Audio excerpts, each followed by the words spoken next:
Hello everyone, প্রচণ্ড শীত পড়েছে। তো এই শীতে তোমরা সবাই কেমন আছো জানিও।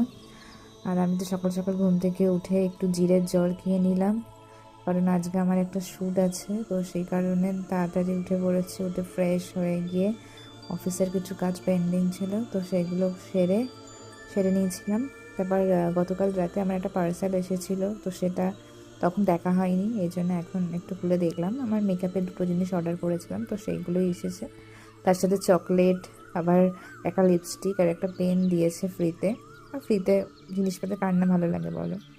তো তারপর মা সকাল সকাল আমাদের ব্রেকফাস্টও রেডি করে ফেলেছিল, গরম গরম লুচি আর কুমড়ো আলুর ছক্কা। আর আরেকজনকে দেখো না, একদম মানে আমাদের আগেও রেডি খাওয়ার জন্য। তো এই যে হচ্ছে আমার মডেল চলে এসেছে, আর এটা হচ্ছে আমার স্টুডেন্ট, ঠিক আছে। কিন্তু ওকে আমার থেকেও দেখতে বেশি বড় বড় লাগে, অনেক লম্বা হয়ে গেছে। তো যাই হোক, ওর ওপরে একটা বৃদ্ধি লোক ক্রিয়েট করেছিলাম আমি। তো দেখে জানিও কেমন লাগছে। ও ক্লাস 9-এ পড়ে, জানো। আহ, তো লুকটা তোমরা জানিও লুকটা কেমন হয়েছে, কেমন লাগছে ওকে। সামনে থেকে তো খুবই মিষ্টি লাগছিল, আর এমনিতেও ও খুব মিষ্টি। তো তারপর শীতকালে দুপুরে মা বানিয়েছিল গরম গরম খিচুড়ি, একটা চচ্চড়ি, আর হচ্ছে বেগুন ভাজা। শীতের দুপুরে এরকম গরম গরম খিচুড়ি হলে পুরো জমে যায়। তারপর এখানে এই দেখো মোয়া। এই মোয়াটা হচ্ছে আমাদের অফিস কলিগ একজন এনেছিল আমাদের জন্য, তো সেটা।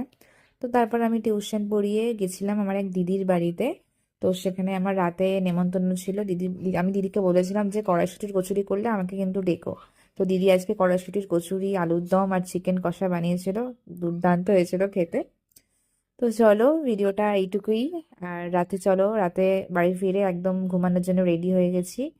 শীতকালে যেন এই সময়টাই সব থেকে বেশি ভালো লাগে, রাতের শোয়ার সময়টা।